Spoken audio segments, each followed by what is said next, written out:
o'clock on Tuesday, August 11th, 2020. This is the full county board meeting. The clerk will call a roll, please. Alt. Here. Barr. Here. Behrens. Here. Bowman. Bowers. Here. Kokenauer. Here. Crow. Present. Curtis. Here. Doobie. Here. Ducott. Hughes. Here. Utah is here. All. Yeah, he said here. I forgot. Sorry. Oh, He's okay. here to do the radio. Hughes. Yeah, yeah. Johnson. Here. McGinnis. Here. McTaggart. Here. Awful. Here. Sure. Here. Sticknot. Here. Whitlow. Here. Young. Here. Zumwalt. Present. You're right. Three present, one absent. Okay, Mrs. Elfel. Today we have Chaplain Chad McGinnis giving us prayer today.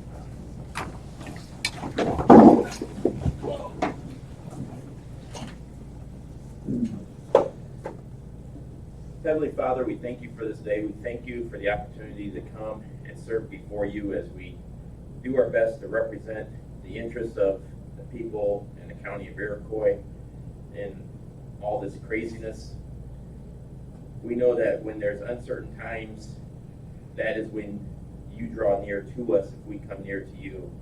And we just beseech upon you to give peace to the residents of our county, to us, as we navigate these uncertain, divisive times to where we can provide the best service to our citizens. And we ask for your blessing upon everything that we do. In Jesus' name, amen. Pledge allegiance to the flag of the United States of America and to the republic for which it stands, one nation, under God, indivisible, with liberty and justice for all.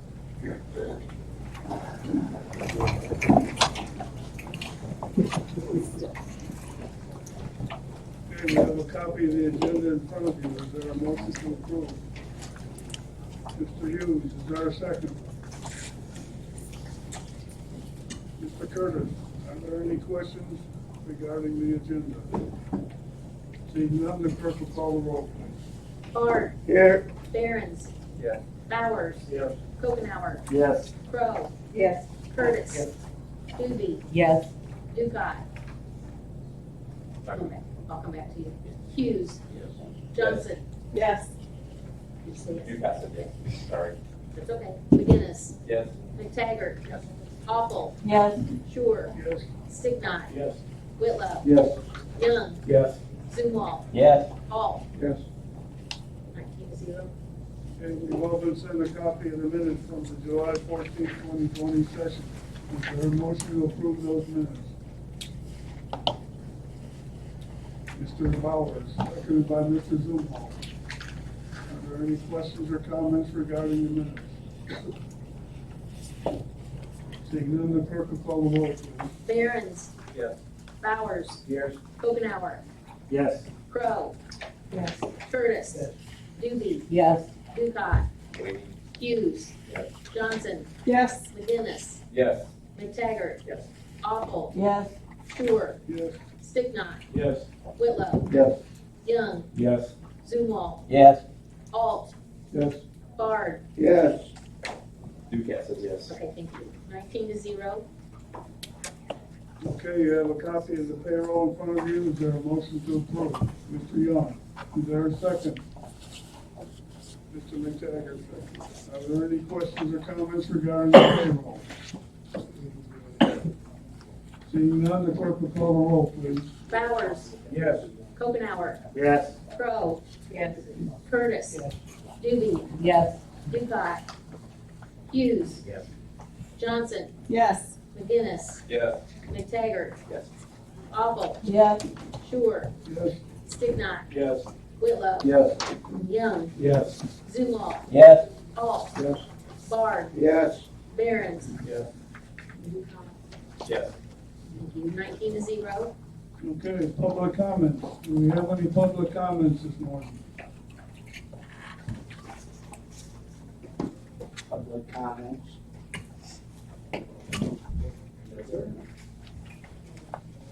No public comments, Mr. Chairman. Okay.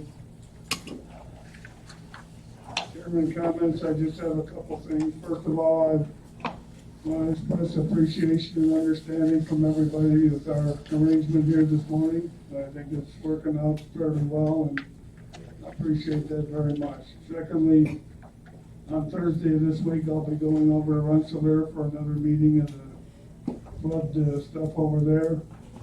I just want to keep that in front of everybody and also mention that the people in Indiana are very active in managing the Iroquois River in Indiana. They're presently engaged in a project repairing a bank by the Newton County Fairgrounds. They're removing trees out of the river, all of which means if we get inundated with a large amount of rainfall, there's going to be quite a bit of water coming to Iroquois County. That being said, we'll move on to committee reports. First is the Tax Planning and Zoning Committee, Mr. Sticknow.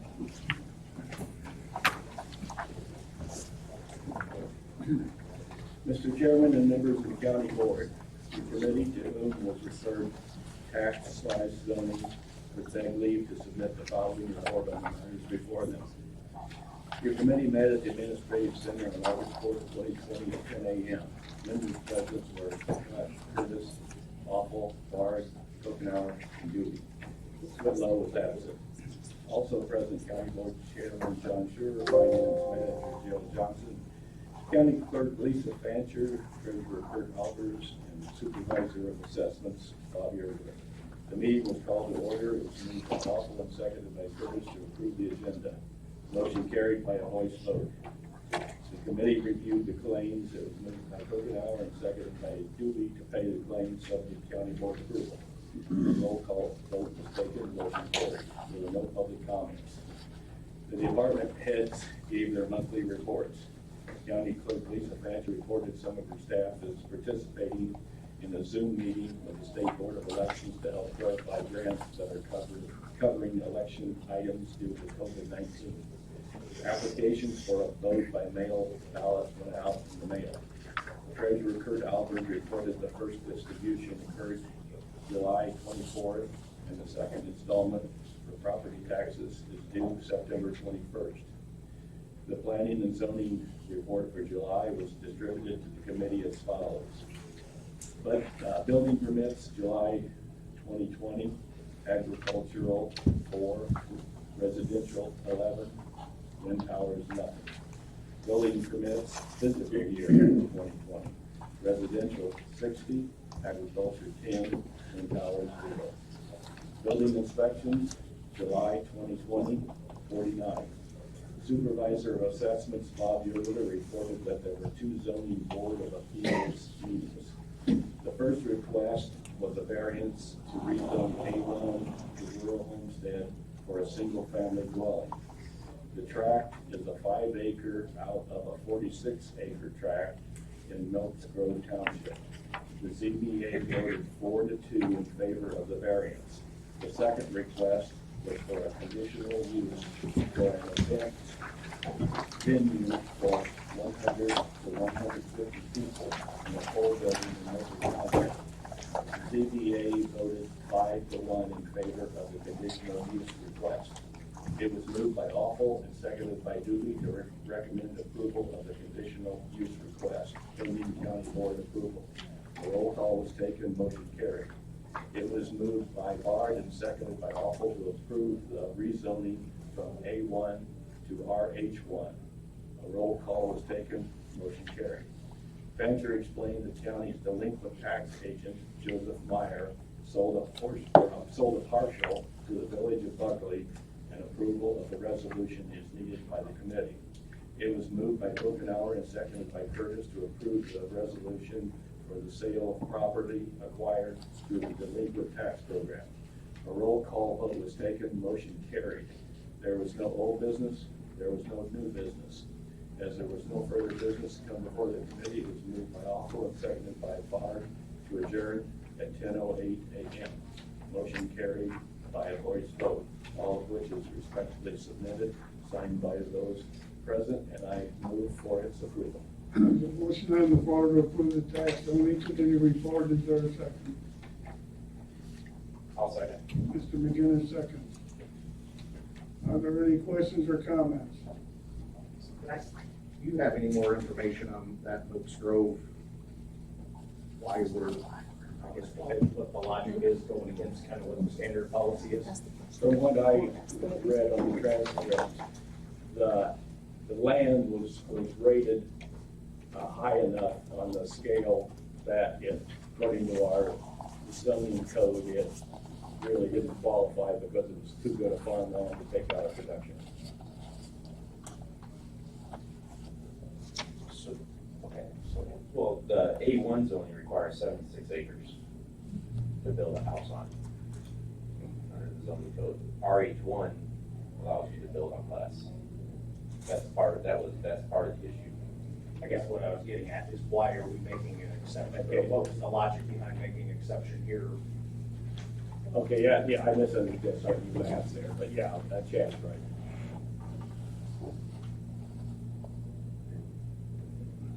I guess. I'm not sure Mr. McTaggart is getting an answer to his question. I guess why were we making an exception on this one rather than any other? The zoning code requires. Excuse me, you want my comment? Yes. Yes. Because that was brought up both in both meetings, ZBA and zoning committee.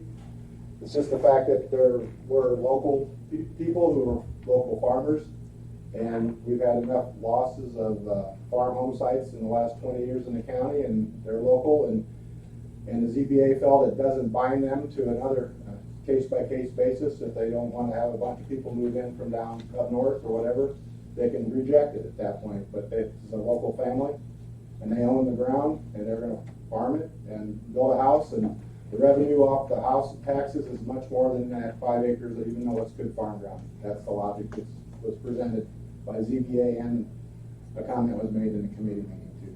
Very good. That answers it. Mrs. Crowe, did you have something? I do have a question on the second issue. Do we have an occupancy? Did we get information on the maximum occupancy for that square footage? The fire chief thought 125 was the max for that building size. Thank you. Okay, Mr. Kokenauer. Yes, I'd like to make a motion to remove the particular part that says the second request was a conditional use for an event venue for 100, 150 people in a pole building in Milford Township. Because I know there was some concern on this, and I'd like to discuss it. You want to remove that one or the paragraph on the second page where the motion was made? Yes. Okay. So we're going to remove the paragraph on page 2. Yes. Is there a second to that motion? This is awful second to the motion. Okay. You want to call the ball on that or discuss it first? I guess we can discuss it. Yeah, you discuss it. Well, yeah, better move it and then discuss it. Okay, call the roll. Okay. Kokenauer, Yes. Crowe, Yes. Curtis, Doobie, Yes. Ducott, Hughes, Yes. Johnson, Yes. McGinnis, Yes. McTaggart. Okay. Awful, Yes. Shore, Yes. Sticknot, No. Willow, Yes. Young, Yes. Zumwalt, Yes. Alt, Yes. Bard, No. Barons, Yeah. Bowers, Yes. 17-2, motion carried. Okay. We have a couple that represents that to come in, please.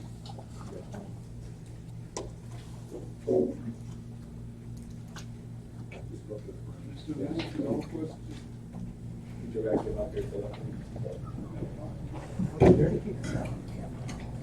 How are you?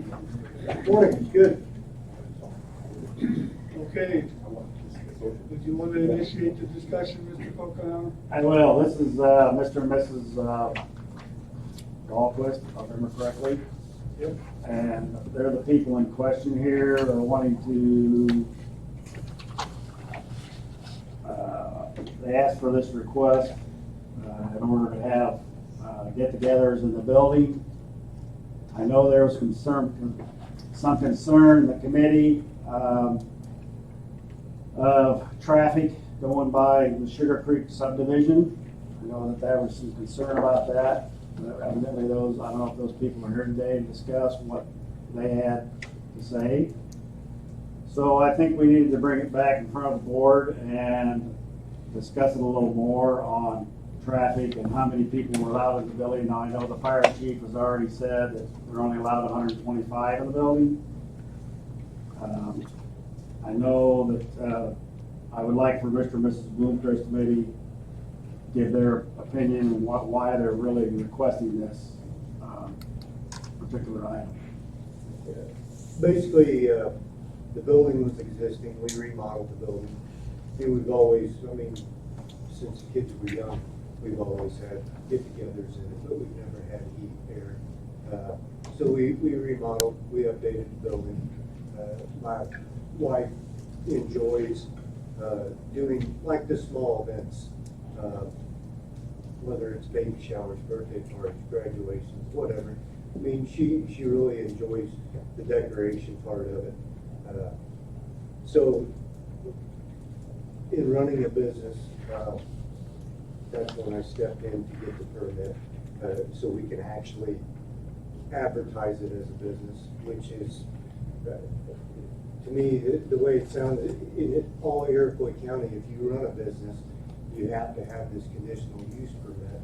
And the person that isn't here today, that had the biggest problem with the traffic going in and out, is my neighbor, my closest neighbor, that he advertises his business on his mailbox in front of his house.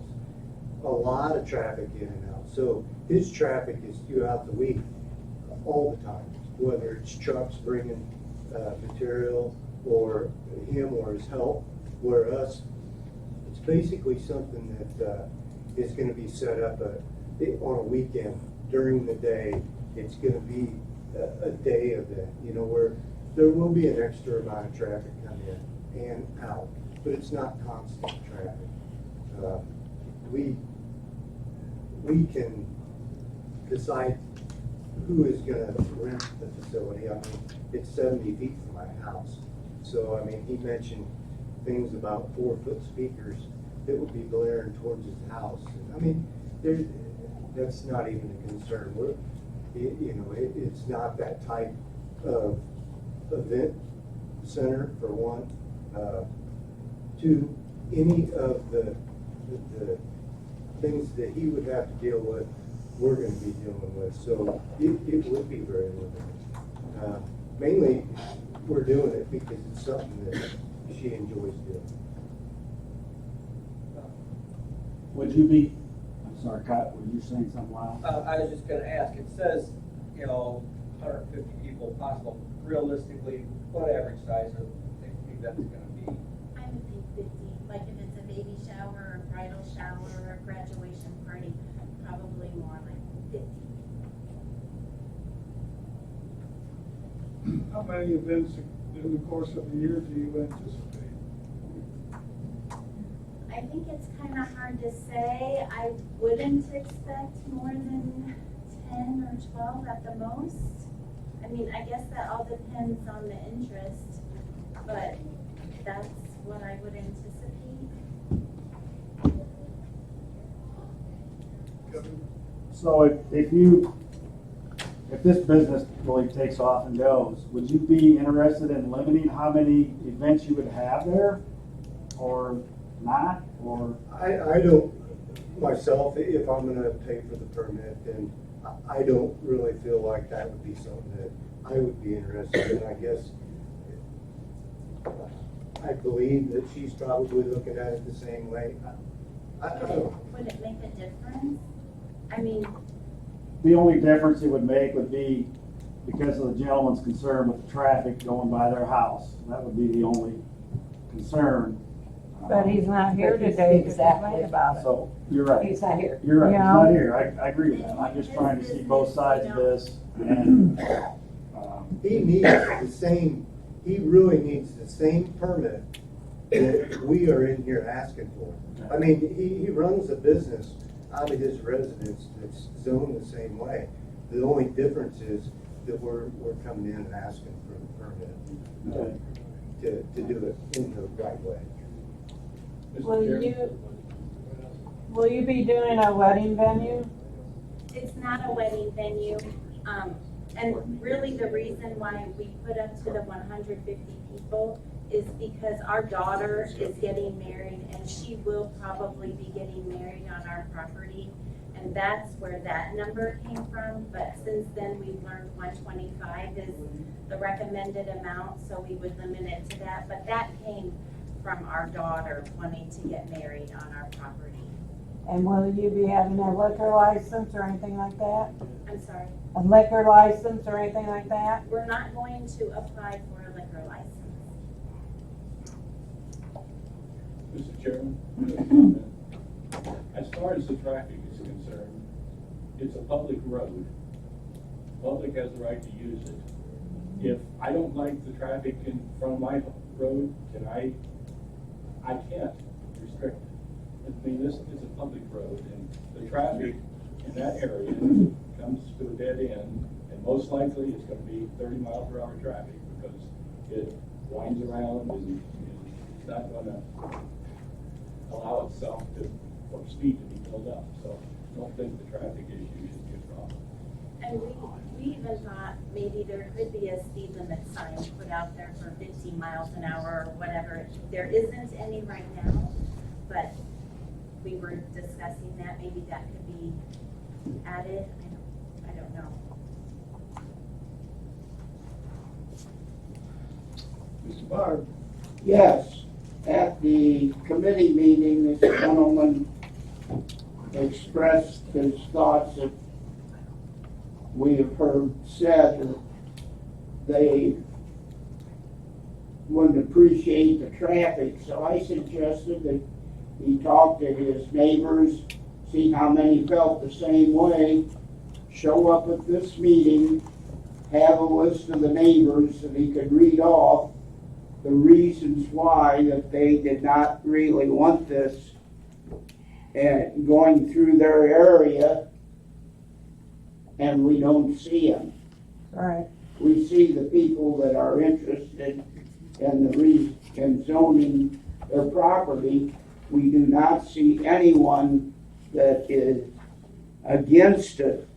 And that one gentleman was told, I told him to go see any neighbors that talked to him that were not in favor of this, get their names, bring them in front of the board. We don't see them. I think that I can maybe sum up some of what we're discussing here by saying that it appears to me that everybody on the board is pretty much in favor of granting this request. I think the one issue that I know Kevin and I had some discussions about the number of events that might take place during a period of a year. If we grant the request the way it is right now, it's an open-ended thing. If there's a limit put on it, that's something that the board has the authority to do. Check with Mr. Devine on that, and he says that the board can establish a limit. For example, if you wanted to say 25 or 50 events a year, that's something that could be accomplished. But to have it to be open-ended is an issue that we've dealt with in the past, and we've never really had a solution to it. But I think it's something that we probably need to take under consideration. What would the reason to have a limit on it be? Well, if you don't have a limit on it, you could have an event taking place every day. Now, I know that's not their intention as they've stated, but 10, 15 years from now, things might change. We've had that situation occur elsewhere.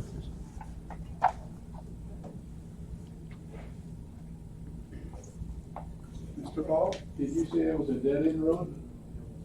It's a dead end. It is a dead-end road. My father Houses lived are that route. between you and the dead end. Pardon? How many houses are between your house and the dead end of the road? They are at the dead end of the road.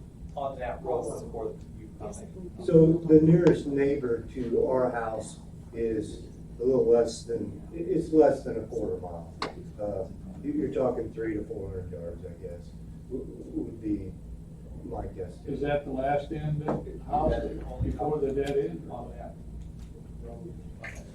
Charlie, I have a map here if you need it. I have a copy of it. And it is a public road, if you'd like to see it. It's a dead end. It is. The road comes up, goes by these houses, goes up there. And their house is where? And their house is up here. And the end of the road is here. The road comes here, goes by these subdivisions, comes up and goes in here. The only traffic on the road would be, That's correct. what, 2, 3 houses, 4 houses? And it's like Marvin said, it's a public road. And nobody in there is complaining. No. Nope. See anybody here? There's no one here today complaining against it, so. I don't see any reason to limit it, Well, the you number of events. Paul has a question. Okay. I'm asking a question for one of the board members that's via phone. His question is, how many events are you thinking that you might grow into? That's been asked before. And to me, that number can even go up or down. I didn't hear it. Maybe by How next many year, events? we decide that it's not, we don't want to. I mean, you know, I can't answer that. I don't really know how that. I honestly wouldn't expect more than 12 a year. Okay. That's just a guesstimate. Yeah. And there may not be that, I mean, there may be 13. That's just a guesstimate. I wouldn't expect even that, honestly. Troy, on Whitmer Way here, it looks to me like, if this map is correct and I'm seeing it right, there are 2 houses on Whitmer Way besides yours.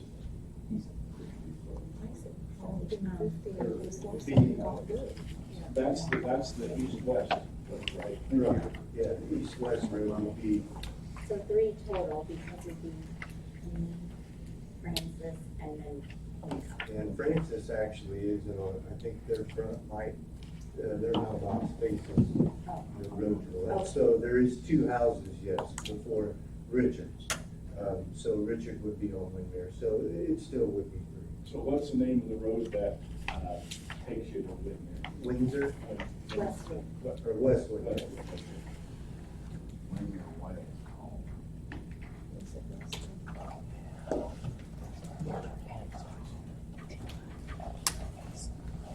Is there any further discussion on the matter? I just think these are good, honest people here, just wanting to have a little business up their road. They may comment. I don't see any harm in it. It's a public road. That's my opinion, that the people who were against it aren't here today, so that's just my opinion. If we need to put a limit on it, we could. I don't think And a it's slow necessary. sign. I mean, That would be up to the township And that would be up to the post on that township road, to post. right? Yeah, and I would definitely mention it to Jeff. But yeah, it's gonna be, Jeff, the road commissioner would definitely be the one to determine whether or not he would be willing to put the sign up. Would you like to make a motion how you want us to proceed, Kevin? I would like to make a motion to proceed. Please do so. So what's your motion? To proceed with the original, whatever I said. It's been I've been up all night. Working on it.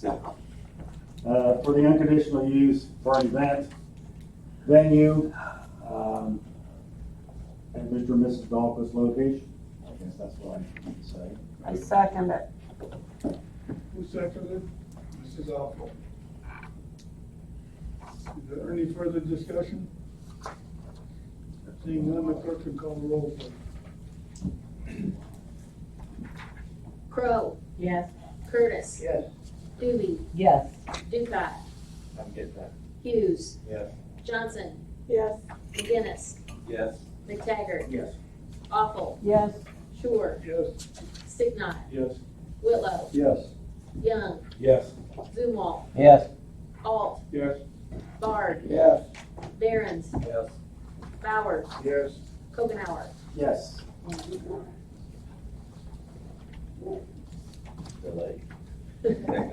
Yes. Yes. Okay, Motion your carried. your request has been approved. Thank you very Thank much. you. Best of luck to you. And we can go on to the remainder of the report. Is there any further discussion or questions regarding the remainder of the report?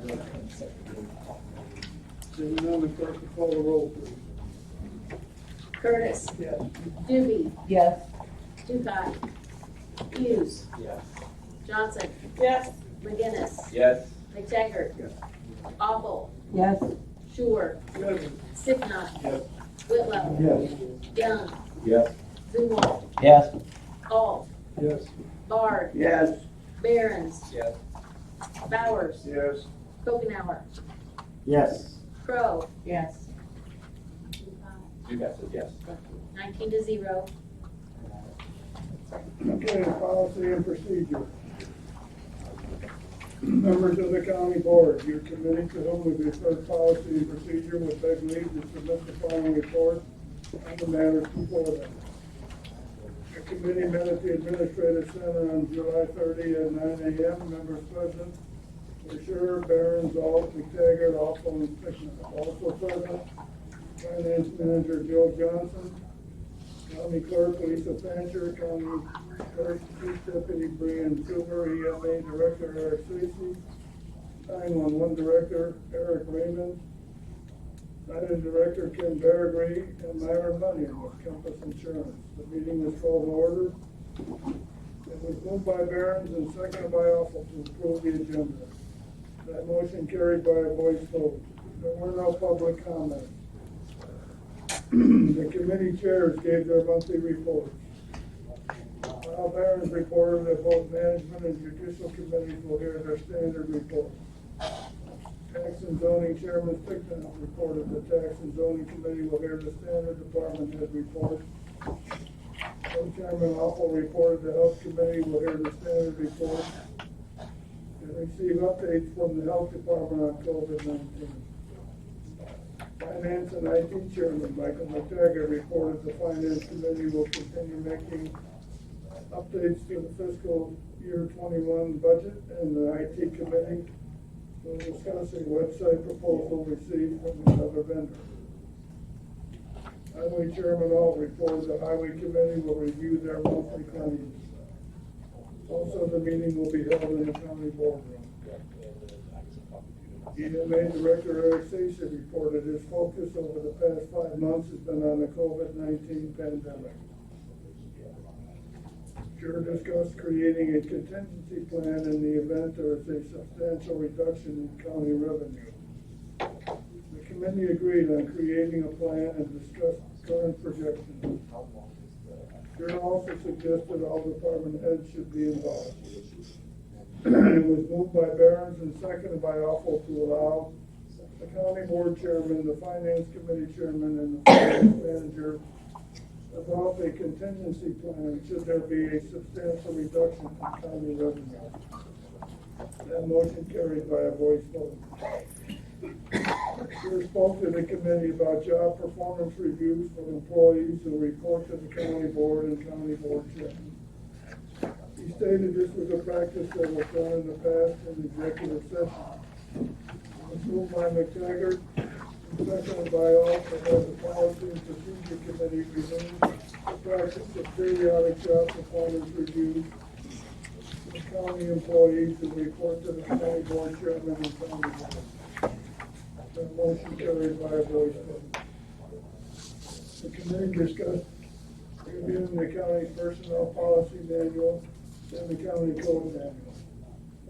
Sure mentioned the personnel policy can possibly be reviewed by the insurance company for necessary updates. Any changes to the county code manual will need approved by the state's attorney, Jim Devine. 911 Director Eric Raymond requested the department heads be involved in the review of the personnel policy manual. It was moved by Alpha and seconded by Barron to have the Policy and Procedure Committee review the county personnel policy manual and or the county code manual. That motion carried by a voice vote. There was one appointment to the Farmland Assessment Review. Ensure City hopes to have someone appointed to the 377 board by the next county board meeting. Correspondence was distributed to the committee. The committee reviewed the claims. It was moved by Barron and seconded by Alpha to approve the claims subject to county board approval. A roll call vote was taken and that motion carried. There was no old business. Chair pointed out the changes made to the county board room. Folding tables have been added and the room has been rearranged to provide social distancing for county board meetings. If county board members wish to continue attending the meetings virtually, they may do so. If there was no further business to come before the committee, it was moved by Barron and seconded by all to adjourn at 9:35 a.m. That motion carried by a voice vote. All of which is respectfully submitted and signed by all members present, and I move for its adoption. Is there a second? Mrs. Awful second. Any questions or comments regarding this report? Seeing none, the clerk will call the roll. Doobie, Yes. Ducat.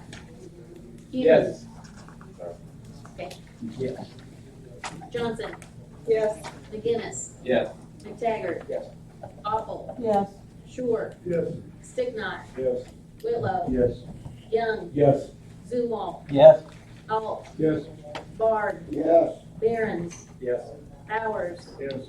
Kokenauer, Yes. Crow, Yes. Curtis. Yes. 19-0. Okay, Management Services Committee, Mr. Barron. Mr. Chairman, members of the county board, your information was referred management services, which I believe to submit the following report on matters before them. Your committee met at the Administrative Center on August 3rd, 2020 at 9 a.m. Members present were Aaron, Alt, Howard, Greenwald, Johnson. Ducat and Bowman were absent. Also present, County Board Chairman John Scher, Finance Manager Jill Johnson, 911 Director Eric Raymond, Mark Eckhoff with Clean Energy Design Group. Meeting was called to order by Zumwalt, second by Alt, to approve the agenda, motion carried by a voice vote. There were no public comments. The committee discussed the county farm lease. County Board Chairman John Scher said State's Attorney Jim Devine has been in contact with Walker Farms and an extension has been agreed upon. Paperwork is being prepared. 911 Director Eric Raymond discussed the 911 lease, which expired July 31, 2020. He distributed a maintenance cost spreadsheet prepared by his finance office, details the utility expenses, personnel costs, capital expenses, and miscellaneous costs, which results in an estimated cost per square foot for each renter. The previous contract was approved at a rate of $7 per square foot. Raymond proposed to keep the rent the same for the next contract and asked the committee to commit to a 2-year lease.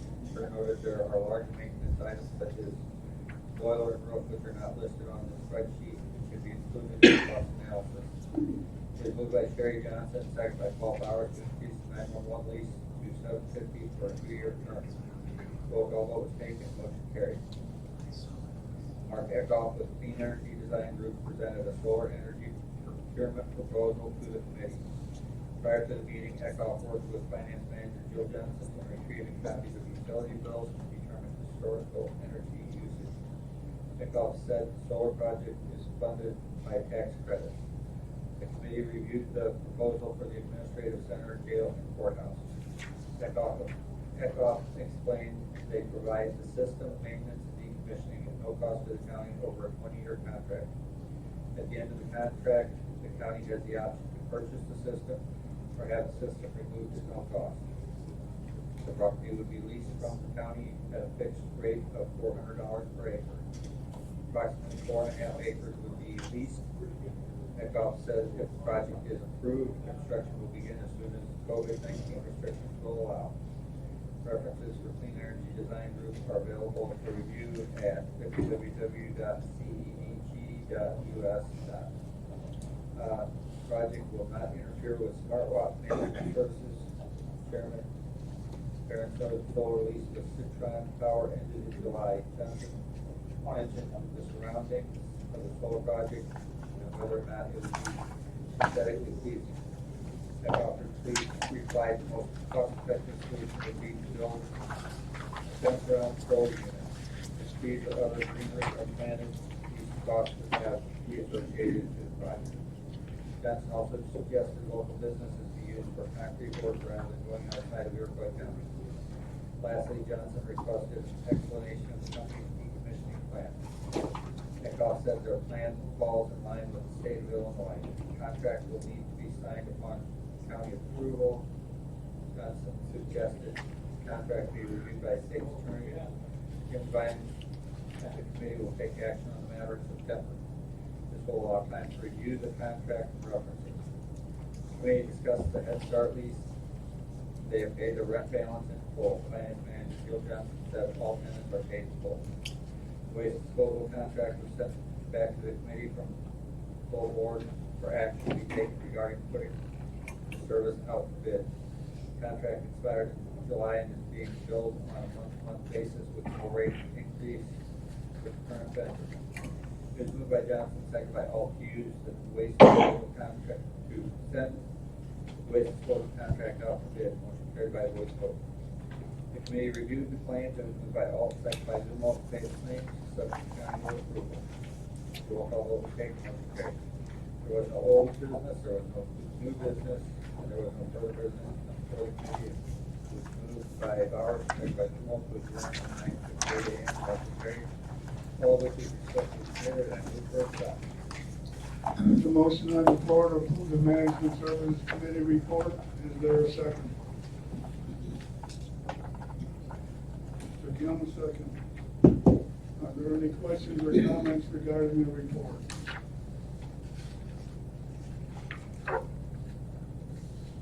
See, Mr. Bard.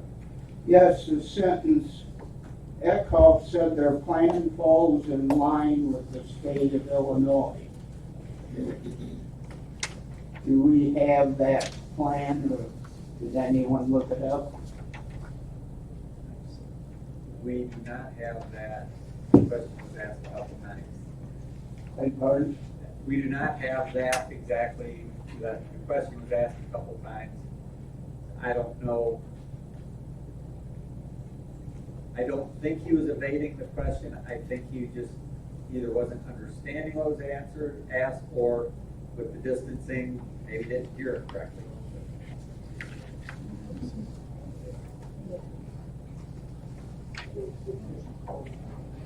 Well, it's nothing we decide until September. And anybody that's got any questions, that's why we put it off for a month, you know, get them to one of the committee members so we can get them asked.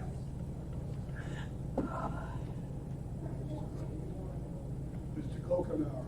I think we need to see the plan. We have until September. He's supposed to bring it in September. He's supposed to bring it in September. Okay. Okay. I mean, if you want it a little ahead of that, we can try to get it ahead, maybe distribute it to people. But it's basically the same layout that the other ones had, where it's over in that corner. They were gonna try to get it more onto the grass, so it took less of the farm ground. You know, there's a little bit of grass over there, I feel, and that's gonna depend on, you know, whether that's gonna be in the way for the sheriff or anything over there.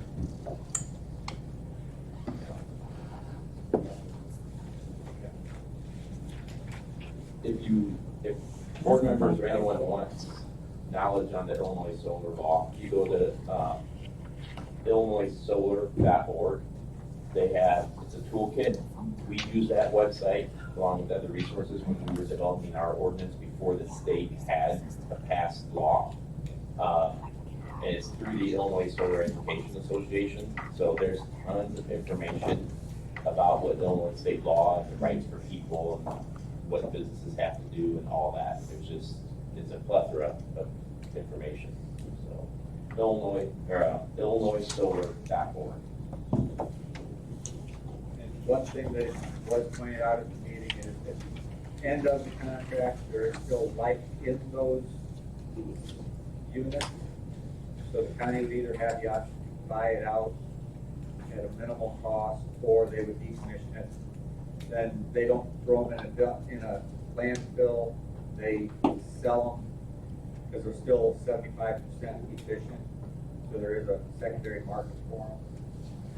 So the disposal of them was a concern.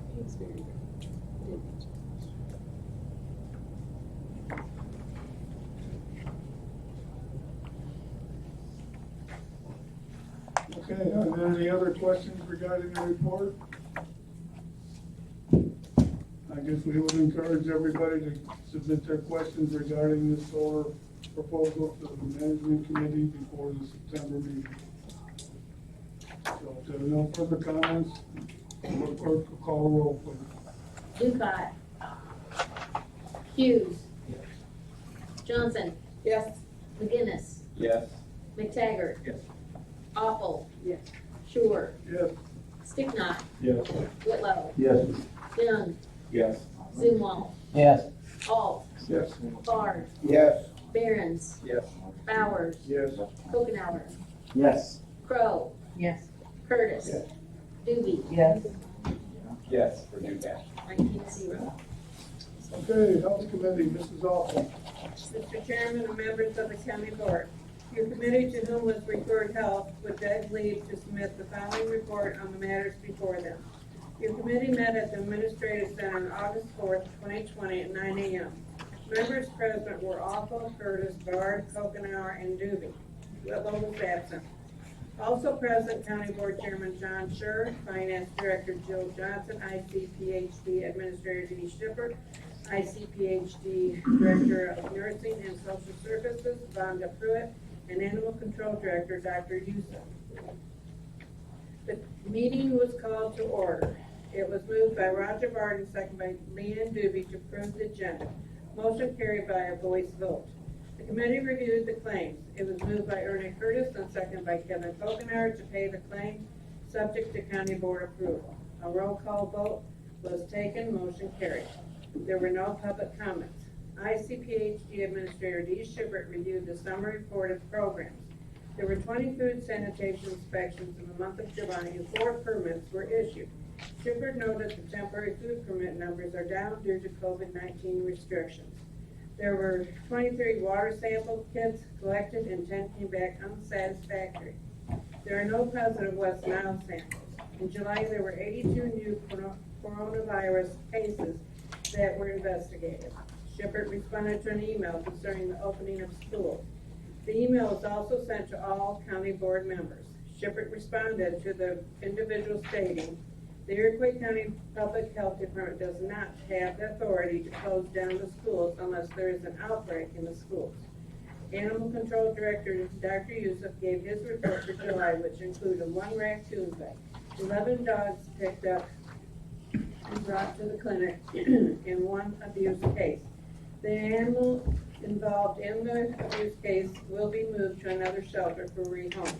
There was no old business, there was no new business, and there was no further business to come before the committee. It was moved by Doobie and seconded by Bard to adjourn at 9:27, and I would like motion to accept this. The motion on the floor to approve the Health Committee report, is there a second? Mr. Kokenauer, second. Are there any questions or comments regarding this report? Seeing none, the clerk will call the roll. Hughes. Johnson. Yes. McGinnis. Yes. McTaggart. Yes. Awful. Yes. Sure. Yes. Sticknot. Yes. Whitlow. Yes.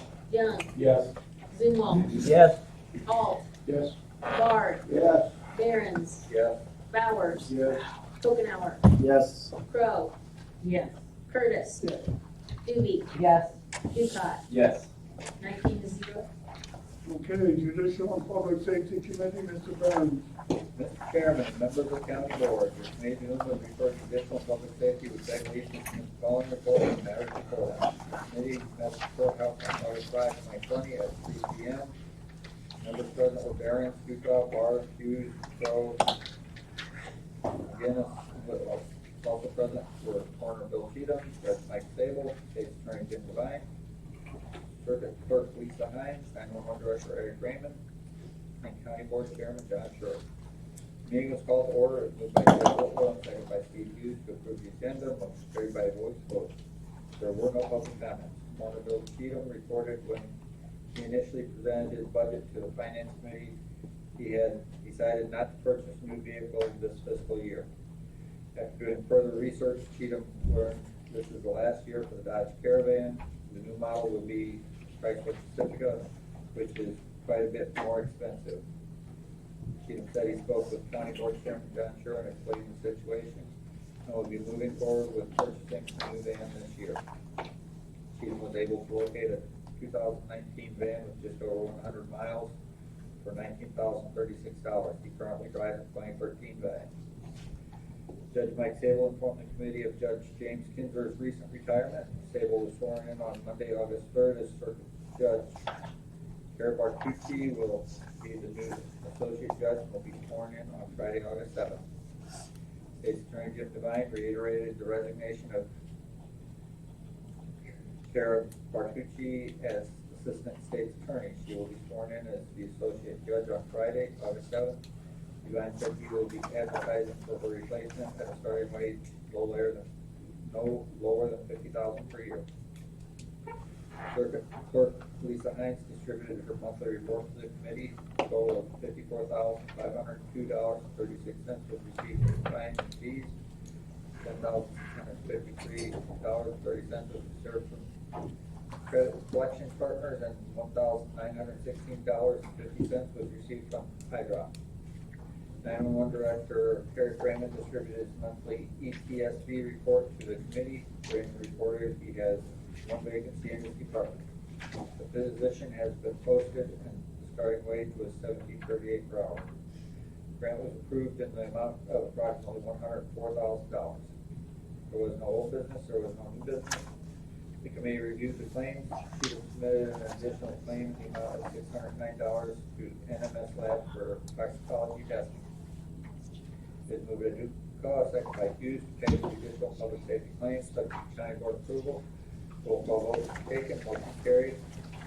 If there is no further business to come before the committee, it is moved by Duca, second by Whitwell to adjourn the meeting at 3:12 p.m. Motion carried by a voice vote. All of which is respectfully submitted. I move for its adoption. The motion on the floor to approve the judicial report, is there a second? Mr. Zumwalt, second. Are there any questions or comments regarding this report? Seeing none, the clerk will call the roll. Johnson. Yes. McGinnis. Yes. McTaggart. Yes. Awful. Yes. Shore. Yes. Sticknot. Yes. Whitlow. Yes. Young. Yes. Zumwalt. Yes. Alt. Yes. Bard. Yes. Behrens. Yes. Bowers. Yes. Hogenhour. Yes. Crow. Yes. Curtis. Doobie. Yes. Ducott. Yes. Hughes. Motion carried 19-0. Okay, Finance Committee, Mr. McTaggart. Settle in, it's gonna be a Mr. Chairman and members of the County Board, your committee to whom is referred, Finance would beg leave to submit the following report on the matters before them. Your committee met at the Administrative Center on July 21st at 9 a.m. Members present were McTaggart, Holt, Bowers, Curtis, Sticknot, and Johnson. Also present was County Board Chairman John Shore, Finance Manager Jill Johnson, Sheriff Derek Hagan, Coroner Bill Cheatham, EMEA Director Eric Stacy, Judge Mike Sable, Probation Director Tom Latham, Treasurer Kurt Albers, and Supervisor of Assessment Bob Yerkler. Meeting was called to order. It was moved by Joe Young and seconded by Bowers to approve the agenda. Motion carried by a voice vote. There was no public comments. Judge Mike Sable presented his budget to the committee. There are 9 two-week jury sessions planned for next year. The rate increase for the chief deputy is budgeted at 2.5%. The bailiff salary line item remains consistent. There will be savings this year due to COVID-19 because only one bailiff was used from March 17th through June 1st. Sable explained the library line item budgeted at $36,000 is open to the public and fees are collected through the circuit clerk's office. Coroner Bill Cheatham presented his budget to the committee. Cheatham will continue to pay his in deputies from his automation fund. Cheatham has opted to hold off for another year before purchasing a new van. His current van is a 2013 with 36,000 miles. Treasurer Kurt Albers reviewed his budget with the committee. Albers reduced the automation fund. Salaries are set at 2.5% increase for the chief deputy and deputy clerk. Supervisor of assessments Bob Yergler reviewed his budget with the committee. Salaries included a 2.5% increase for the chief deputy and deputy clerks. Yergler requested a salary increase equivalent to the elected officials rather than a 2.5% increase. No increase is requested for the board of review. Projected revenue for property taxes is at $1.6 million. EMEA Director Eric Stacy presented his budget to the committee as follows. Stacy is requesting a salary increase from $17,751 a year to $21,000 a year. Stacy distributed salary information from the U.S. Bureau of Labor. The mean annual wage for the emergency management directors in the U.S. is $82,000. Stacy is currently paid $17,750 for a part-time position with the county, which places him under the 10th percentile group. Stacy's wage request will move him into the 10th percentile for this occupation. Stacy also noted he has 6 years in this position. An increase in office expense has been made to accommodate the replacement of whiteboards, chairs, ink, toner, and other miscellaneous items. Gas and oil decreased by $100, but maintenance and autos increased to $2,000. An increase in radios and automation and auto equipment and education and dues expense has also been requested. Service contracts decreased by $1,000. This line item includes the annual fee to iPaws and area-wide expenses. The committee reviewed the circuit clerk, Lisa Hines' budget. Salaries are budgeted at 2.5% increase for deputy clerks and chief deputy. The transfers to the general fund from the court document storage and automation fund are both budgeted at $25,000. Sheriff Derek Hagan presented his budget to the committee as follows. Hagan discussed a change within his budget that includes promoting a deputy to sergeant after the testing and interview process effective December 1st. If approved, the overall lieutenant salaries would increase to $332,575, and the overall deputy salaries would decrease to $641,449. All salary increases are based upon the union contracts. Office expense increased by $1,500. Maintenance of autos decreased by $5,000. The training budget remains the same, but Hagan noted that he put in a reimbursement for the amount and expects to receive 90% back. The gym membership reimbursement is allotted at $3,000. Uniform and weapon allowance was decreased by $500. Service contracts is budgeted $10,000 less than fiscal year 2020 due to snow removal being done in-house. Capital improvements include $90,000 for the south parking lot at the courthouse. Hagan is requesting $375,000 from Public Safety Fund for upgrades to the jail doors, 2 new deputies, and 2 new vehicles. The arrestee medical fund currently has a balance of $20,700, and Hagan said the funds can be transferred to the general fund if necessary. Sherry Johnson discussed the county providing law enforcement to local villages for a fee and asked Hagan for an update. Hagan stated there are villages interested. He would be providing 70 hours each week for these villages. Hagan said he would have further information by August 6th. Probation Director Tom Latham presented his budget to the committee. Salaries are based upon the FOP contract. All staff receives 100% salary reimbursements from the state. In the Iroquois County office, 3 of the 6 probation officers are salary subsidies and only get $1,000 per month of reimbursement. This has been changed now, and 2 of the positions are fully funded. Grant and aid increased to approximately $100,000 for fiscal year 21 and an additional $76,000 for fiscal year 20. There's no old business, there was no new business. As there was no further business to come before the committee, it was moved by Johnson and seconded by Bowers to adjourn at 10:41 a.m. Motion carried by voice vote, all of which is respectfully submitted, and I move for its adoption. Okay.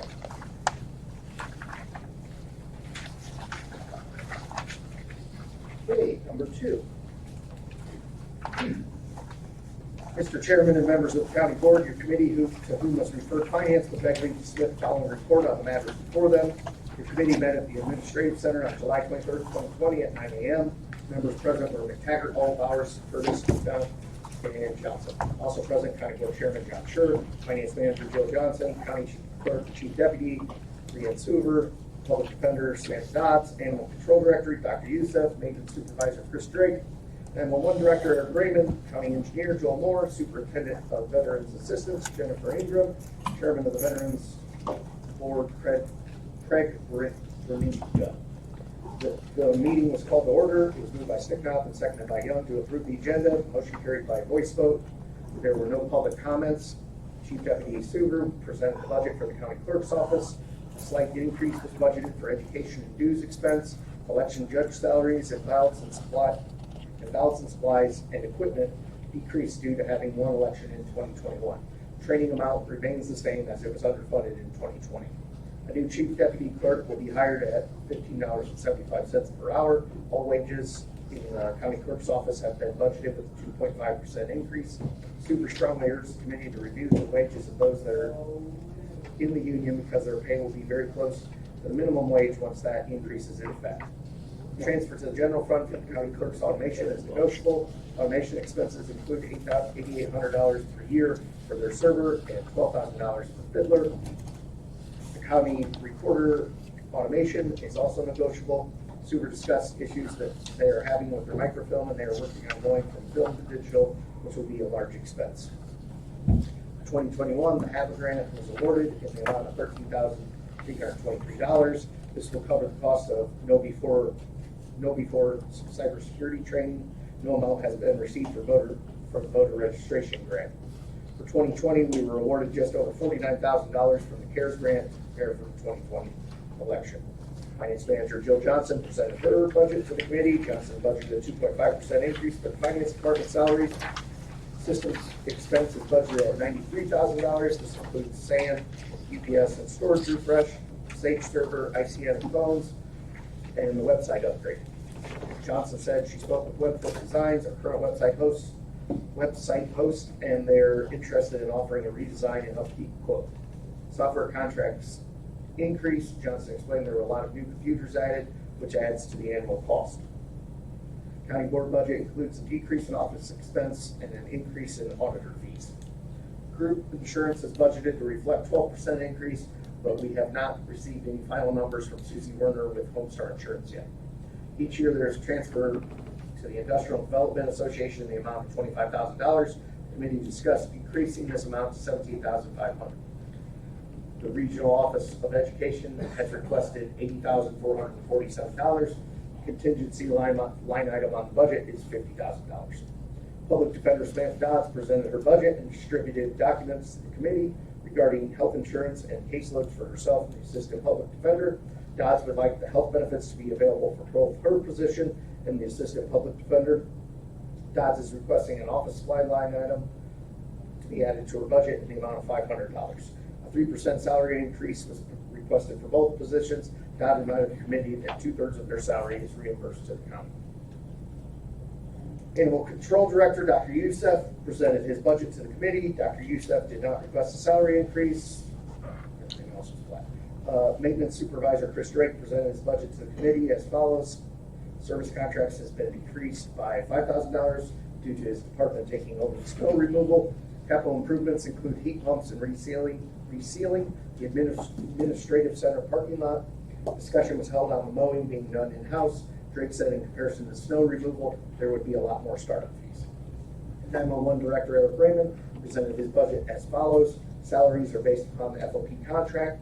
A resignation was received at the Joint Dispatch, which will slightly decrease the salary line item. Raymond said his biggest increases relate to training, office expense, and overtime. $150,000 has been requested from public safety. The next ETSB meeting is scheduled for August 5th. County Board Chairman John Schur noted there is a tentative agreement with Riverside for joint dispatch services for $32,100. That's for 2020. The committee reviewed the budget for the 708 board. The county mental health, the request remains the same as last year at $585,000. Superintendent of Veterans Assistance Jennifer Ingram reviewed her budget with the committee. Ingram did not request a change in her salary. Director's education decreased from $3,000 to $1,000. Veteran assistance funds decreased from $5,000 to $2,000. County Engineer Joe Moore presented his budget to the committee. Moore reported very few changes on the revenue side for the county highway. There's a considerable increase on the township engineering due to the additional funds coming in from Rebuild Illinois. Salaries increased at 2.5% per the AFSCME contract. Road supplies and construction increased for stone and culvert purchases. County bridge is a levied line item used to match federal and state money when doing culvert and bridges for townships. Matching tax is the levied line item used to match our federal funds for county bridges and resurfacing. County motor fuel tax reflects the approximate 68% increase for gas tax. Salaries for motor fuel tax are budgeted at 2.5%. Contractors and supplies show an increase for purchasing box culverts in fiscal year 21. Township bridge is statutorily set and no changes have been made. Township motor fuel tax is based on what the road commissioners decide to do throughout the year. Budget changes were discussed. McTaggart requested Finance Manager Jill Johnson to make the following changes. Change the administrative center parking lot budget amount from $60,000 to $30,000 and update the capital expenditure worksheet to the actual dollars spent. Update the website upgrade amount, opt for the SAM warranty instead of the replacement, and hold off on replacing the phones. Further discussion will be held on contributing less to IDA and the Regional Office of Education. McTaggart requested a list of all non-union salaries. Johnson will provide the committee with revised budget worksheets at the August 6th finance meeting. There was no old business, there was no new business. As there was no further business to come before the committee, it was moved by Bowers and seconded by Sticknall to adjourn at 11:33 a.m. Motion carried by voice vote, all of which is respectfully submitted, and I move for its adoption.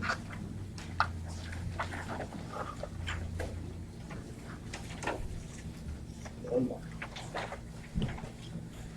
Mr. Chairman and your committee, and members of the county board, your committee to whom was referred finance would beg leave to submit the following report on the matters before them.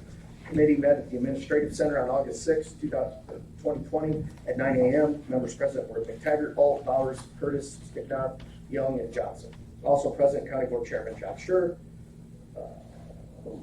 Finance Manager Jill Johnson, State's Attorney Jim Devine, Treasurer Kurt Albers, County Clerk Lisa Fancher, County Clerk Chief Deputy Brianne Suber, Super of Assessments Bob Yergler, Lisa Fancher, County Clerk. County Clerk Lisa Fancher, EMA Director Eric Stacey, Director of Environmental Health Ryan Wheeler, 911 Director Eric Raymond, IDA Director Ken Berrigree, First Ward Alderman of the City of Watsika Mark Garfield, and Myron Munyon with Compass Insurance. The meeting was called to order. It was moved by Bowers and seconded by Alt to amend and approve the agenda.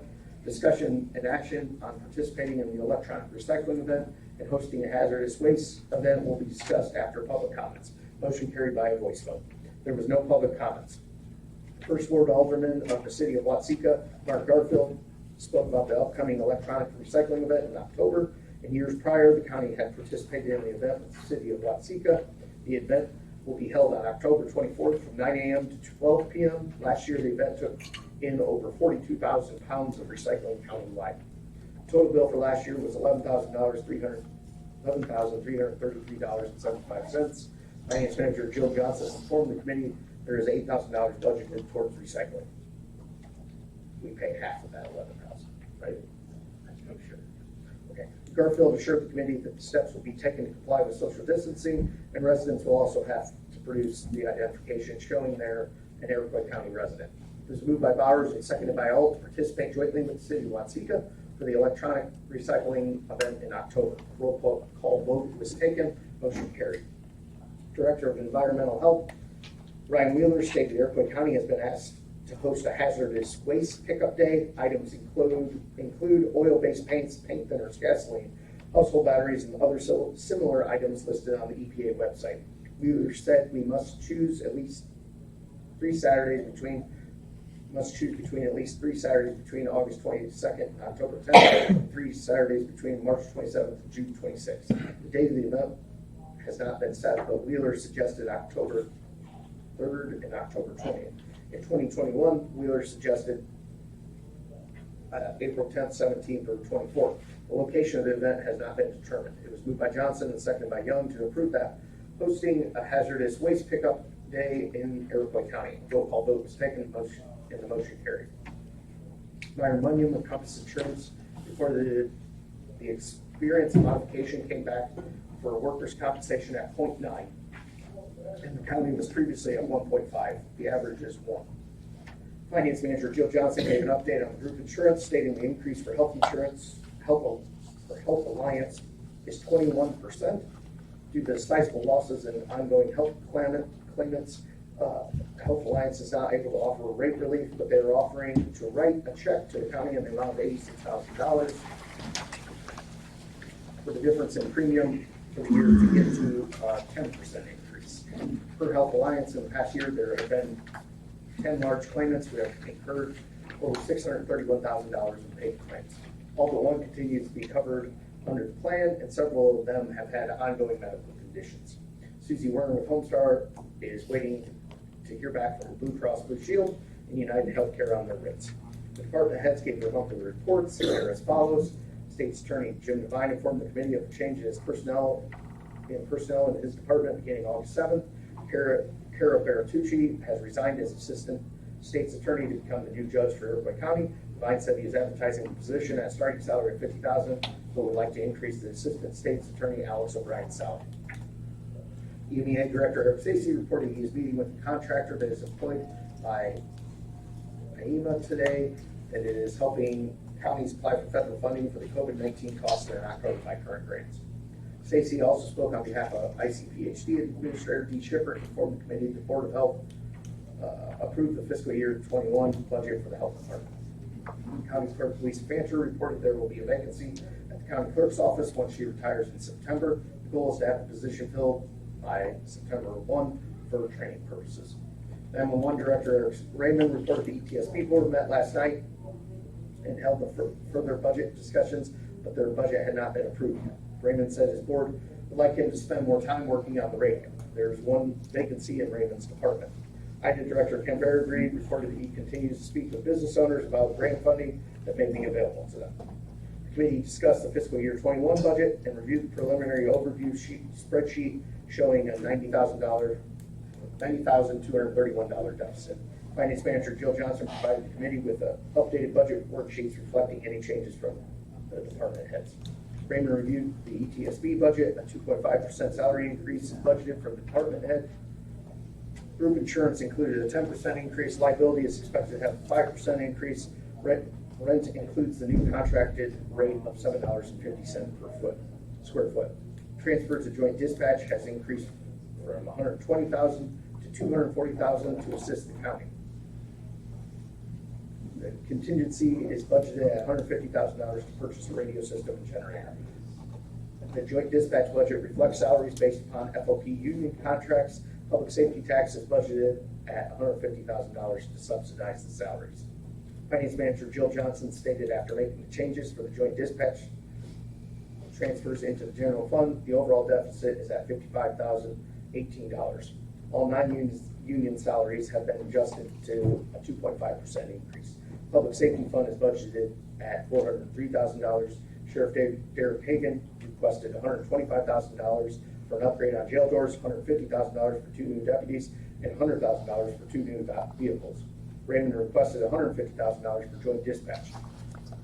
Johnson provided a listing of all 15 vehicles. She said not all are used for squad purposes, with the oldest dating back to 2014. There is also a 2008 unmarked utility vehicle. Taggart would like to have further discussion with Hagan regarding the vehicles, and also recommended searching for grants to help cover the cost of the jail doors. Capital Improvement Fund reviewed. Joe Young will be discussing the administrative center and courthouse parking lots with County Engineer Joe Moore. Based on Moore's opinion, parking lots may be removed from fiscal year 21. Sherry Johnson reminded the committee that a decision needs to be made on providing insurance to the public defender. County Board Chairman John Scher also reminded the committee that the AFSCME contract expires in November and negotiations will begin soon. With that in mind, McTaggart questioned whether or not some departments could run with lesser staff. McTaggart asked Hagan and Moore to be present at the next finance meeting. Discussion was held on the benefit payout for County Clerk Lisa Fancher and Chief Deputy Suger. Fancher explained when she became county clerk, she was never paid out for her time because she was still employed. She is not asking for payout of her sick time. She'll be contacting IMRF and adding that to her length of service. Sewer 6 times will be converted to a non-accrual basis until her retirement. Her vacation will be paid out, but the hours currently reported may change due to her upcoming anniversary. It was moved by Johnson, seconded by Bowers, to request the Policy and Procedure Committee to create a policy outlining the appropriate steps to take when an employee moves from one position to another, whether it be full-time to part-time or to an elected official. County Clerk Lisa Fancher and Chief Deputy Brian Suver, benefits for payouts were approved. A roll call vote was taken. Motion carried. The committee reviewed the claims. It was moved by Bowers and seconded by Young to pay the claims, subject to county board approval. Roll call vote was taken. Motion carried. During old business, McTaggart reviewed the breakdown of revenue and expenditures. There was no new business, as there was no further business to come before the committee. It was moved by Young and seconded by Sticknott to adjourn at 10:18 a.m. Motion carried by a voice vote, all of which is respectfully submitted, and I move for its adoption. Okay, we have a motion on the floor approving all 3 finance committee reports. Is there a second? Mr. All. Do we have questions or comments regarding these 3 reports?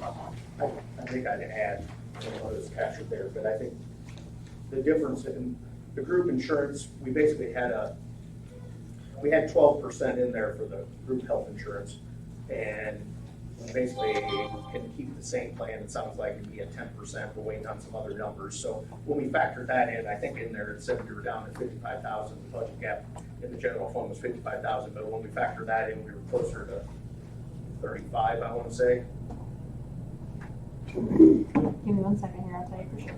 It was right around 35,000 is the gap we have in the general fund. So Yes. that's good. I think the one concern is, like John's brought up, and we talked about policy and procedure, is the revenue numbers, we don't know where they're at. So I guess the good news is, we think the year's normal. We got the expenses about in line already, which is good. Testimony to Jill and all department heads to help us get that done. But there's still a lot of unknown on the revenue numbers.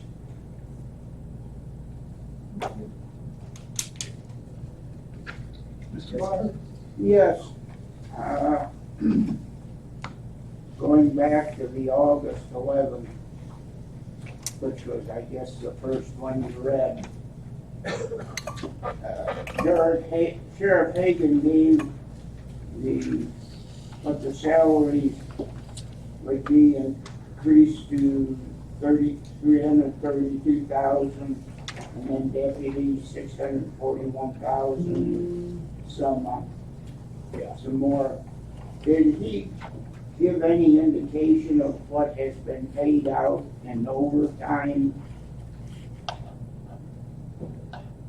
Because overtime is based on the base salary, so if the salary goes up, why then your overtime is going up. And what this was specifically talking, we do have those, but we have overtime budgeted, yes. What that was specifically talking about is there was one deputy that they were going to move from being a deputy to a sergeant, and there was that dropped the deputies in the budget as he originally submitted it. The person was still listed as a deputy, and so the deputy line was going down and the sergeant line was going up. There was a slight increase associated with that because they obviously got a raise going from the deputy to the sergeant, but it wasn't like it's adding a whole other person.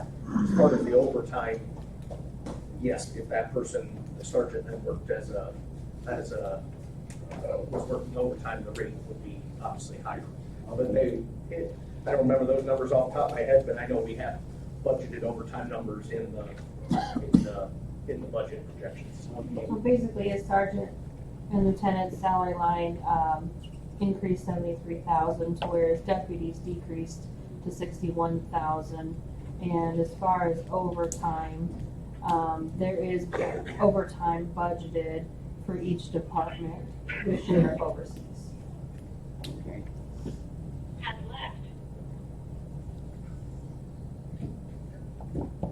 Anything else, Don? I just want to be sure I'm understanding things clearly here. Yeah, there's a lot of stuff there. So, Joint dispatch, is it joint dispatch or 911 is giving the county $240,000, correct? 911 is transferring over 240,000 to joint dispatch. 911 ETSB, for the money that they take in from like the cell phone fees and all Right. that kind of stuff, is gonna give 240,000 to joint dispatch in order to cover the salaries essentially, is what, or no, that's to cover the equipment things, essentially. No, yeah, you were right the first time, 240,000 is to cover salaries. And then, which entity is requesting 150,000 from public safety? It's right here. Joint dispatch, right? That'd be joint dispatch. That would be me as the curator of the 9 months of the joint dispatch budget. There's simply just not enough funds to go around at the end of the day. Well, that is very disturbing, and I don't know what to say to that, because I have to go back to the roots when we had when we voted on the public safety tax. And everyone said, oh, it'll be used for salaries, and we assured the people of Iroquois County that it wouldn't be. And here it is being used to subsidize salaries, and that is just wrong.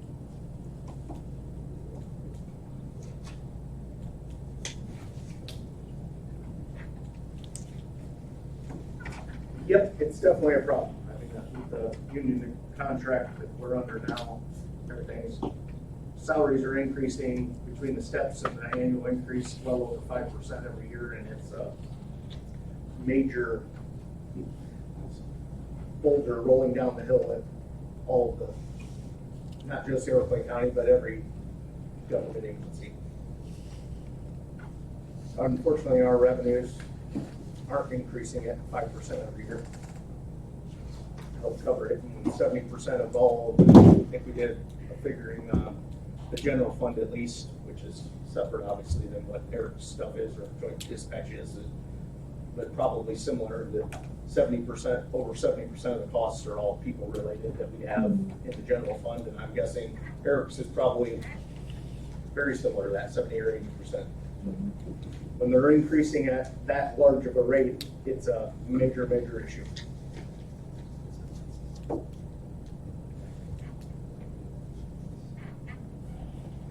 Anything else? Seeing no further comments or questions, call the roll.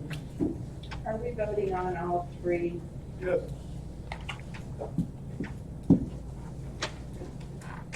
McGinnis, Yes. McTaggart, Yes. Awful. Oh. Sure, Yes. Sticknot, Yes. Whitlow, Yes. Young, Yes.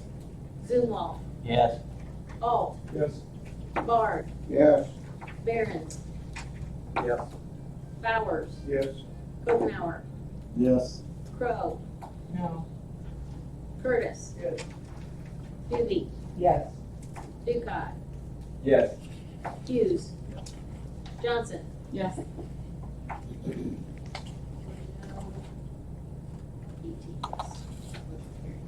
Okay, IT committee, Mr. McTaggart.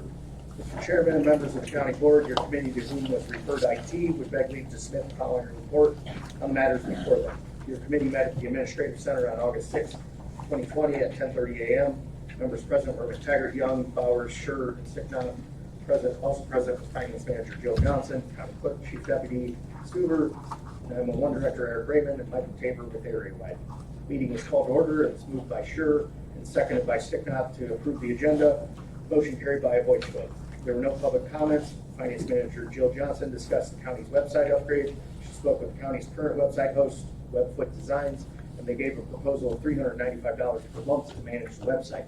This also includes a new website design and development, ADA compliance, and every 2 years the website is qualified for a redesign. We are currently paying $120 per year for their services. Michael Tabor and area-wide provided an cost from Civic Plus at $14,000 plus $4,000 for annual services. Area-wide also submitted a proposal of their own for $8,500 for the website rebuild. Tabor updated the committee on the following IT items. There are 19 workstations running on Windows 7. Server upgrades include Iroquois Sage, Iroquois CAD. The Fiddler server has been upgraded. The same warranty is effective until 2021. The warranty renewal cost is $3,500. Tabor did not have updates from either vendor regarding the internet changes with AT&T and ICN. Tabor mentioned 3 failed drives that need replaced this year. It was moved by Bowers and seconded by Sticknot to approve the purchase of these 3 drives to replace the current drives that are having failure issues. A roll call vote was taken, motion carried. I'll just add, there were, I think, about $100 a piece, so they weren't large, big ticket items like we sometimes have in IT. Tabor also suggested purchasing 2 additional drives. It was moved by Young and seconded by Sure to purchase 2 additional drives for backup storage. A roll call vote was taken and motion carried. Lastly, an item to keep in mind is the wireless access points are nearing the end of life and will need to be added to the fiscal 2022 budget. There was no old business, there was no new business, as there was no further business to come before the committee. It was moved by Young and seconded by Sticknop to adjourn at 11:14 a.m.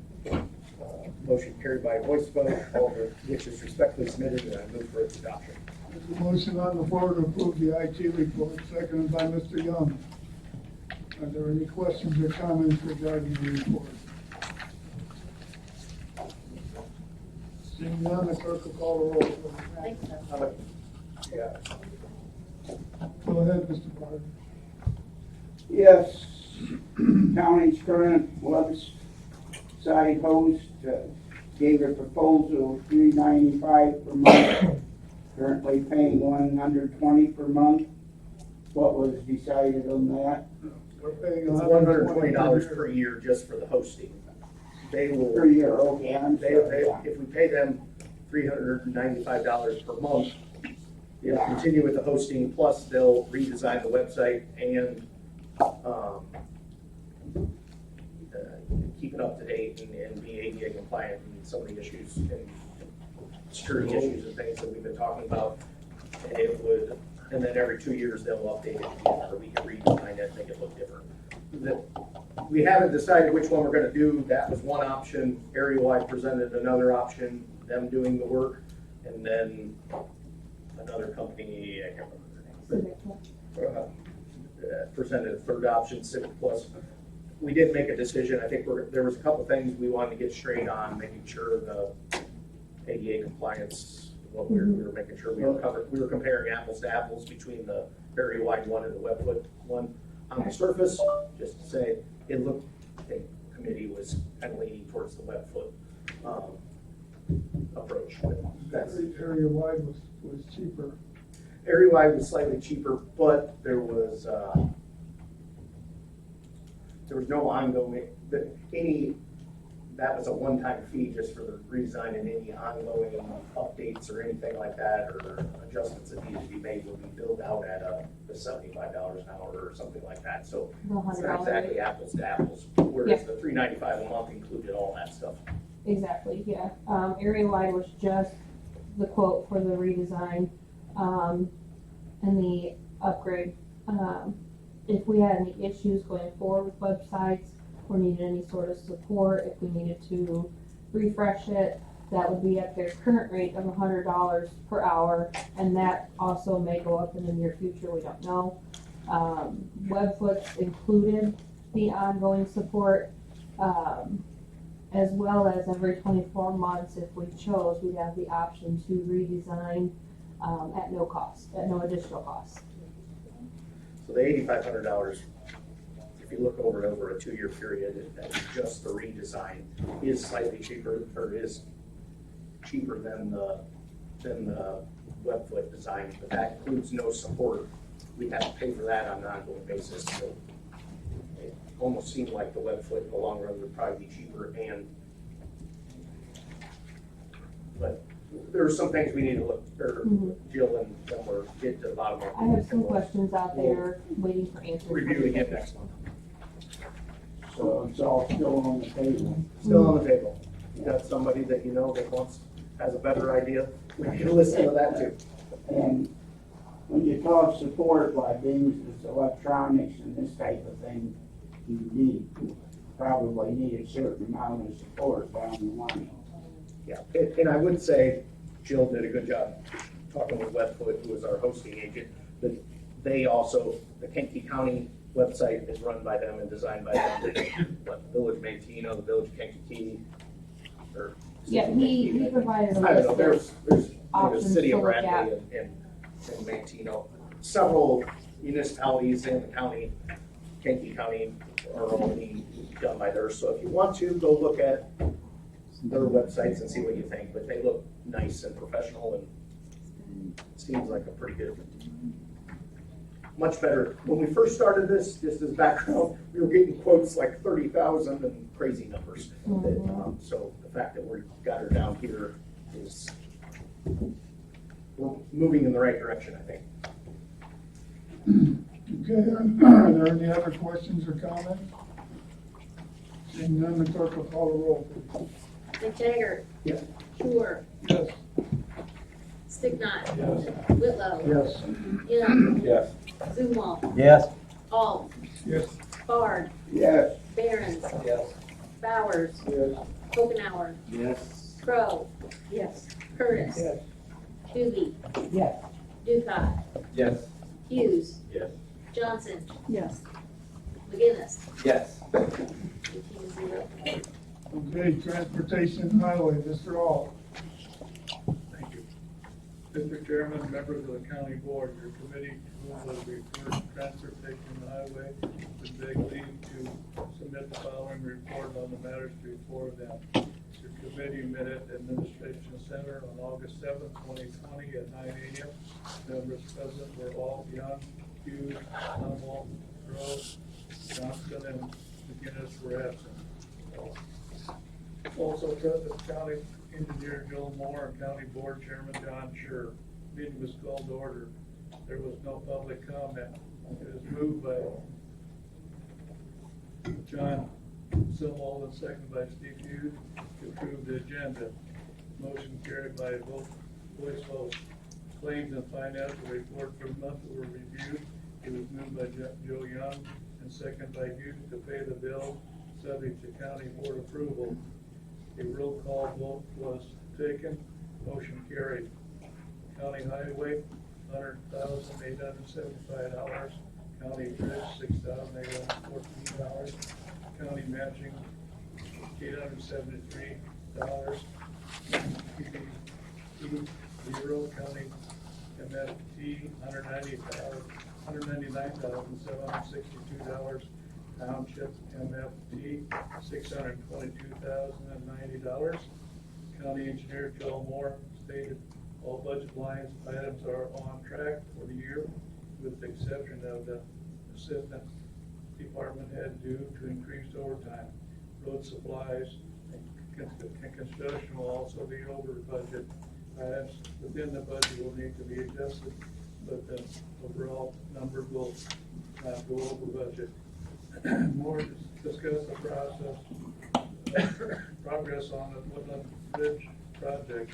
Their initial plans were to be done to the project by October 1st, but they're running ahead of schedule and should be done by mid-September.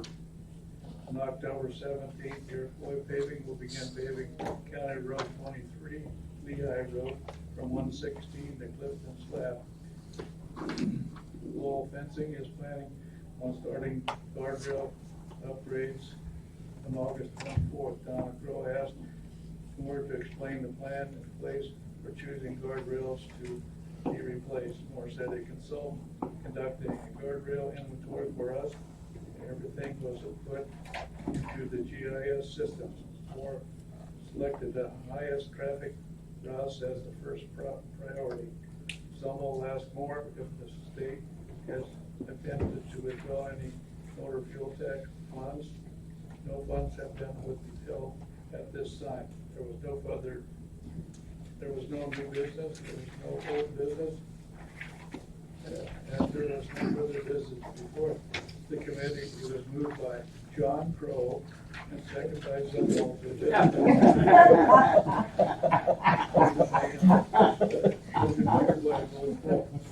Yes. Zumwalt, your first name must be Don, right? Respectfully submitted. Move towards approval. There's a motion on the floor to approve the transportation highway report. Is there a second?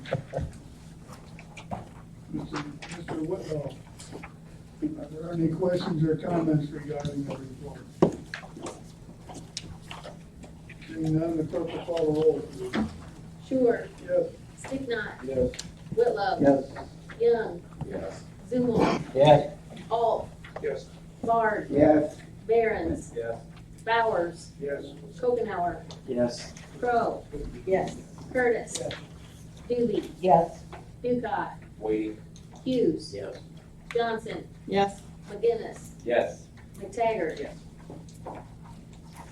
Okay, next on the agenda, the appointments. I have a list on the appointments in front of you. May we have a motion to approve? Mr. Young, seconded by Mr. Zumwalt. Are there any questions or comments regarding the appointment? Seeing none, the clerk will call the roll, please. Sticknot. Yes. Whitlow. Yes. Young. Yes. Zumwalt. Yes. Alt. Yes. Bard. Yes. Barons. Yes. Bowers. Yes. Kokenauer. Yes. Crow. Yes. Curtis. Dooley. Yes. Ducott. Yes. Hughes. Yes. Johnson.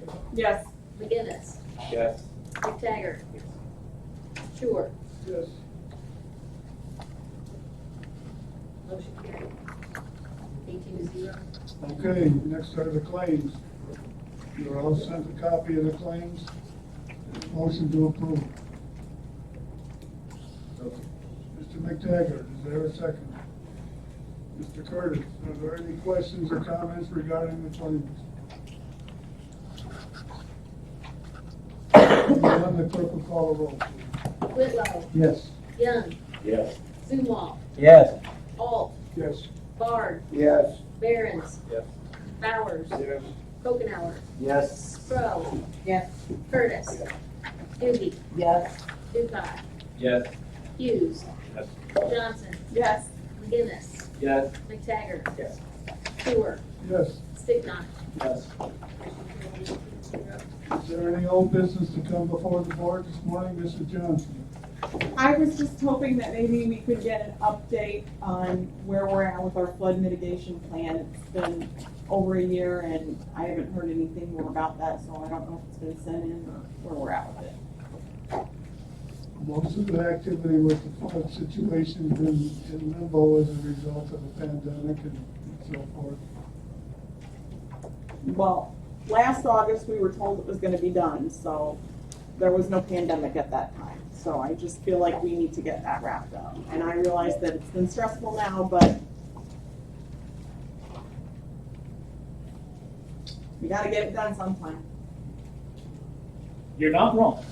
I'd love to be able to have it done, absolutely. I stand before you on 1 hour of sleep, and the past 4 to 5 months have been regular 12 to 14-hour days. So I apologize. But it's been a year. I apologize. And I'll continue to work hard to try to get that done.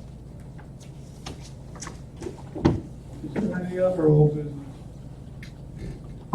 Is there any new business to come before the board? Seeing none, do we have a motion to adjourn? Mr. Bauer? Is there a second? Mr. McTaggart? There's no calling the roll, we declare the meeting adjourned.